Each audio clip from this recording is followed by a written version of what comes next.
আপনাদের বাংলাদেশের সেনাপ্রধান তিনি মার্কিন যুক্তরাষ্ট্রের পেন্টাগনে একটা ফোন করেছিলেন। ফোন করে উনি কিছু সাহায্য চেয়েছিলেন। পেন্টাগন থেকে খবর যায় প্রেসিডেন্টের কাছে। প্রেসিডেন্ট তারপরে ফোন করেন আমাদের প্রধানমন্ত্রী নরেন্দ্র মোদীকে। এগুলো শুক্রবার দিনই হচ্ছে। এখন বৈঠকে যে আলোচনা যেটা হয়েছে যে প্রেসিডেন্ট ডোনাল্ড ট্রাম্প নরেন্দ্র মোদীকে বলেন যে বাংলাদেশের সেনা প্রধান আমাদের এতে সেনা দপ্তরে ফোন করেছিলেন, তিনি কিছু সাহায্য চেয়ে পাঠিয়েছেন। এখন আমাদের পক্ষে এত দূর থেকে এই সাহায্য পৌঁছানো একটু মুশকিল। সুতরাং আপনি একটা এমন কিছু ব্যবস্থা করুন যাতে তাদের কাছে ওই সাহায্য পৌঁছে যায়।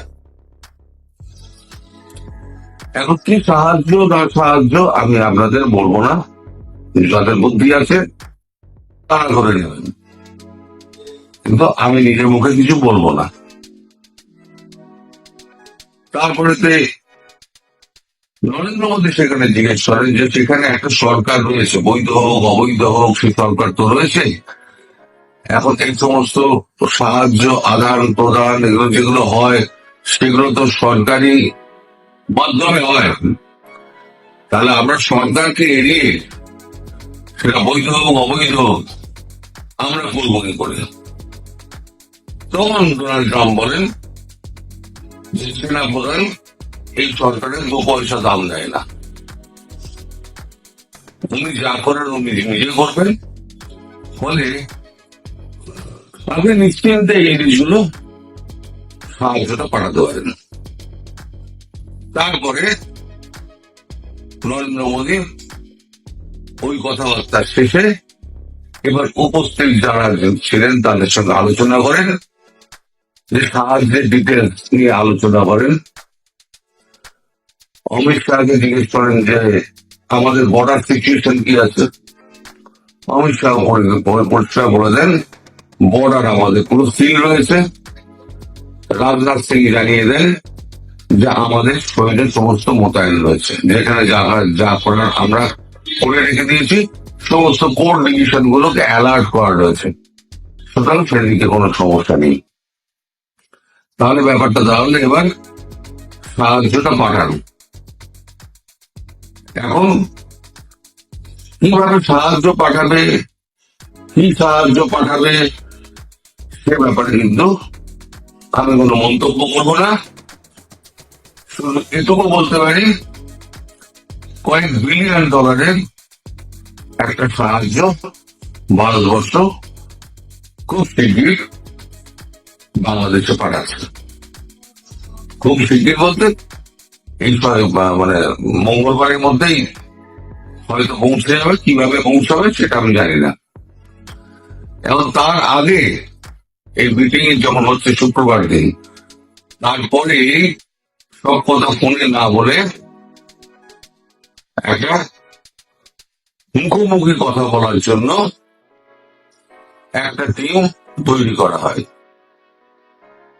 সেই টিম মুখোমুখি কথা বলার জন্য যেখানে যেখানে রওনা দেওয়ার সেখানে রওনা হয়ে যায় এবং বাংলাদেশ সেনাবাহিনীর সঙ্গে তাদের সরাসরি কথাবার্তা হয় যে কি কি সাহায্যের প্রয়োজন আছে, কোন ধরনের সাহায্যের প্রয়োজন আছে, তার একটা টোটাল লিস্ট নেওয়া হয় আর বলা হয় একটা রিকোয়েস্ট লেটার পাঠানোর জন্য। 2 ঘন্টার মধ্যে সেই রিকোয়েস্ট লেটার কিন্তু সেনাবাহিনী দপ্তর থেকে আমাদের প্রতিরক্ষা মন্ত্রকে এসে পৌঁছে গেছে, ফলে সাহায্য পাঠানোর ব্যাপারে কোন রকম আর বাধা রইল না। এখন এই সাহায্য পাঠানোর পর সেনাবাহিনীর তরফ থেকে কি করা হয় আমাদের এবার দেখার প্রয়োজন আছে। সেনাবাহিনী যে টোটালি অ্যাক্টিভ হয়ে গেছে সেটা কিন্তু আস্তে আস্তে বোঝা যাচ্ছে। গত দুদিন ধরে বেশ কয়েকটা সমন্বয় ধরা পড়েছে, বেশ কয়েকটা। আরো মানে প্রচুর ধরপাকড় হচ্ছে, প্রচুর সেনা নামানো হয়েছে, এবং ধীরে ধীরে সেনাবাহিনী আস্তে আস্তে টেক ওভার করছে, যেটা বোঝা যাচ্ছে খুব ধীরে ধীরে টেক ওভার করছে। এমন ভাবে করা হচ্ছে যাতে লোকে ভয় না পায়। খুব ক্লেভারলি খেলছেন আমাদের সেনাপ্রধান ওয়াকারুজ্জামান, খুব ক্লেভারলি খেলছেন, ঠান্ডা মাথায় ক্লেভারলি খেলছেন। আর যারা বেশি লাফালাফি করছিল না, হাসনাত, সার্জিস, সব খুব বয়ানবাজি করছিল গত দুদিন ধরে, সেই বয়ানবাজি কিন্তু থেমে গেছে, উল্টো সুর গাইছেন।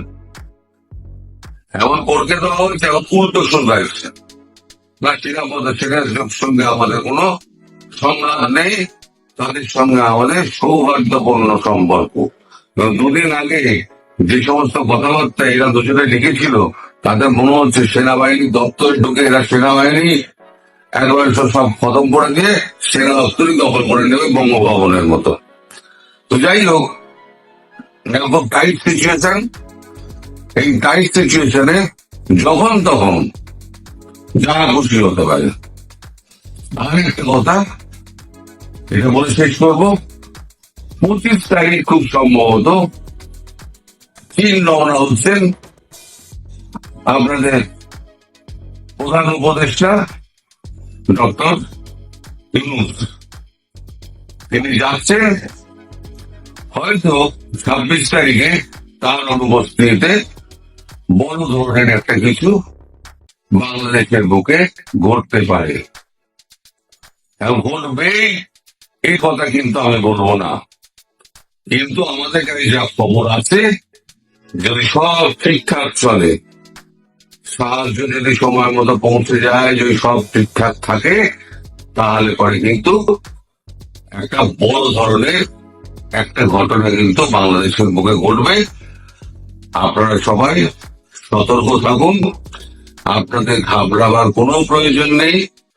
যারা যারা এই বদমাইশি করেছে সব ছবি ক্যামেরা বন্দি করা আছে, বেছে বেছে বেছে বেছে তাদেরকে তুলে দেওয়া হবে একদিন। তারপরে দেখবেন হঠাৎ করে মানে সব খালি হয়ে গেছে। আসসালামু আলাইকুম প্রিয় দর্শক, আমাদের সেনাবাহিনীকে ঘিরে কত ভয়ঙ্কর নানানমুখী ষড়যন্ত্র চলছে তার একটি প্রমাণ তো অন্তত আমরা পেলাম। নানানমুখী ষড়যন্ত্র, দেশের সার্বভৌমত্বের প্রতীক সেনাবাহিনীকে ধ্বংস করে যে বিভৎস একটি রাষ্ট্র গঠনের পরিকল্পনা গায়েবে নির্দেশে বাস্তবায়িত হওয়ার সব ধরনের ছক তারা আঁকার চেষ্টা করছিল বা এখনো চলছে, কিছুটা হলেও মানুষের সামনে পরিষ্কার হয়েছে। আপনারা নিশ্চয় বুঝতে পারছেন, সার্জিস আলম হাসনাত আব্দুল্লাহর বক্তব্যের বিরোধিতা করে সেনা প্রধান নিয়ে যে বক্তব্য দিয়েছেন, সেটি নিয়ে এখন তুমুল হইচই হচ্ছে। হাসনাত আব্দুল্লাহ সেনাবাহিনীকে বিতর্কিত করে, সেনা প্রধানকে বিতর্কিত করে গত 2 দিন আগে যে বক্তব্যগুলো দিয়েছেন সার্জিস আলম তার বিরোধিতা করেছে, এবং তার মধ্য দিয়ে এখন প্রশ্ন উঠতে পারে যে সত্য তাহলে কে বলছেন? যারা সেনাবাহিনীকে বিতর্কিত করতে চান তারাই প্রশ্নটি তুলবেন, খুব স্বাভাবিক। কার কথা আমরা বিশ্বাস করব?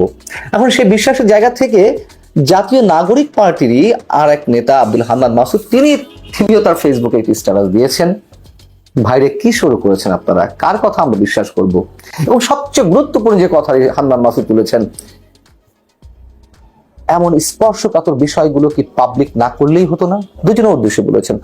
এবং এর মধ্য দিয়ে যে জিনিস পরিষ্কার হচ্ছে, একটা তো পরিষ্কার হয়েছে সেনাবাহিনীর বিরুদ্ধে কিভাবে ষড়যন্ত্র চলছে, কিভাবে সেনাবাহিনীর বিরুদ্ধে গণমানুষকে খেপিয়ে তোলার একটি চেষ্টা করা হচ্ছে, সেটি পরিষ্কার হয়েছে। আরেকটা হচ্ছে জাতীয় নাগরিক পার্টির মধ্যে যে চেইন অফ কমান্ড নেই, জাতীয় নাগরিক পার্টি যে একেবারে লক্ষ্যহীন আদর্শহীন অবস্থায় চলছে, এটিও তার প্রমাণ। এক এক নেতা এক এক ধরনের মন্তব্য করছেন, বক্তব্য দিচ্ছেন, দলীয় ফোরামে কোনো ধরনের নীতি নির্ধারণের সিদ্ধান্ত তারা কেউ মানছে না। এটি কখন হয়? যখন কোনো লক্ষ্য না থাকে, নির্দিষ্ট কোনো আদর্শ না থাকে। আরেকটা হচ্ছে যখন বিশেষ কোনো অসৎ উদ্দেশ্যে কোনো প্রতিষ্ঠান চলতে চায়, তখন এই ধরনের হসপল অবস্থা তৈরি হয়। শুধু নাগরিক পার্টি নয়, এর সাথে আমাদের সামনে আরো অনেকের চরিত্র কিছুটা হলেও প্রকাশ পেয়েছে। বিএনপি যে চরম দ্বিধাদ্বন্দ্ব ভরপুর একটি দল, সেটি আবারও প্রকাশ পেয়েছে। পাশাপাশি এবি পার্টির মতো দলগুলো সেনাবাহিনীর বিরুদ্ধে মানুষকে কেন খেপিয়ে তুলছে, সেই প্রসঙ্গ মানুষের মাঝে এসেছে।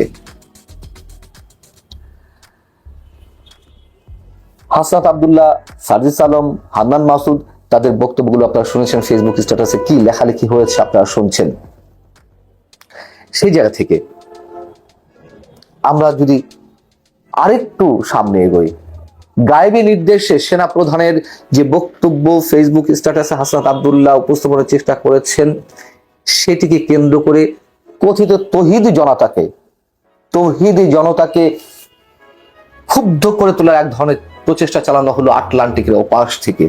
গায়েবী নির্দেশ এলো, বাইতুল মোকাররমে জামায়াত হওয়ার নির্দেশ দেওয়া হলো, আহ্বান জানানো হলো, এবং তারা সেনাবাহিনীর সম্পর্কে এই তৌহিদি জনতাকে উস্কে দিয়ে বলার চেষ্টা করলো যে আপনারা সিদ্ধান্ত নিন সেনাবাহিনী থাকবে কিনা।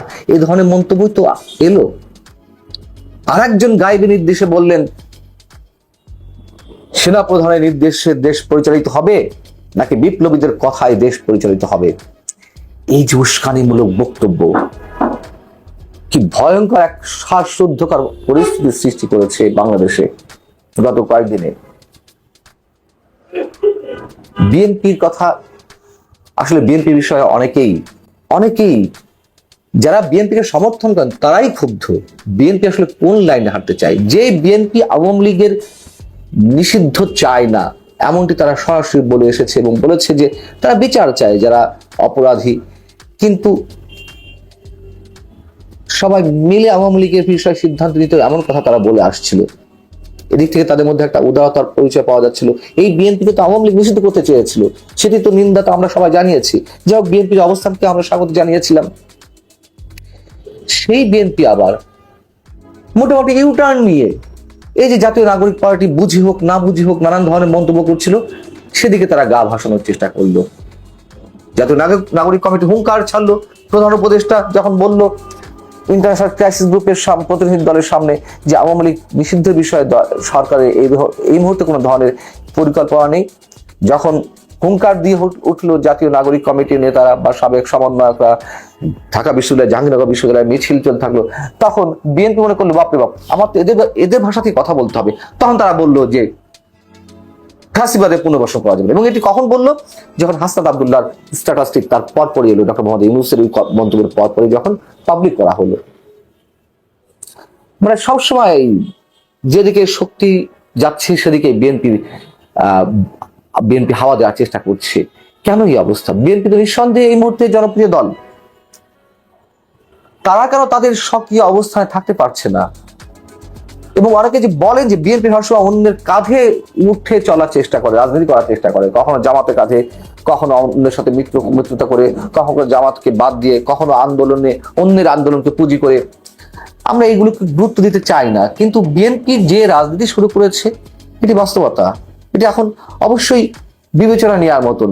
কখনো তারা জাতীয় নাগরিক পার্টিকে গুরুত্ব দিচ্ছে, কখনো দিচ্ছে না, কখনো বলছে কোনো পার্টি না, এরা সরকারি দল। আবার সেই সরকারি দলের আত্মপ্রকাশ অনুষ্ঠানে দলের সিনিয়র নেতারা গিয়ে উপস্থিত থাকেন। এবং নির্বাচন ইস্যুতে কখনো নরম খেলা খেলছে, কখনো গরম খেলা খেলছে, কখনো হুঙ্কার ছাড়ছে, কখনো বলছে না আমরা ছোটখাটো সমস্যার মধ্যে দিয়ে যত দ্রুত সম্ভব নির্বাচন চাই। বিভিন্ন সময় বিভিন্ন ধরনের বক্তব্য। কখনো বলছে এই সরকারের নিরপেক্ষ নয়, আমরা ডক্টর মোহাম্মদ ইউনূসের কাছ থেকে এই বক্তব্য আশা করছি না। আবার কখনো বলছি না ডক্টর মোহাম্মদ ইউনূস জাতীয় ব্যক্তিত্ব, আন্তর্জাতিক খ্যাতি সম্পন্ন ব্যক্তিত্ব, তার উপরে আমরা আস্থা রাখতে চাই। আসলে বিএনপির কোনো স্থির সিদ্ধান্ত এখনো পর্যন্ত আমরা পাইনি, এটি দুর্ভাগ্যের বিষয়। এবং সেনাবাহিনীকে কেন্দ্র করে যা কিছু ঘটেছে, যে তুমুল একটা অস্থির পরিবেশের সৃষ্টি হয়েছে সারা দেশে, এর জন্য দায়ী সবাই। কেউ ক্রস চেক করার চেষ্টা করেনি।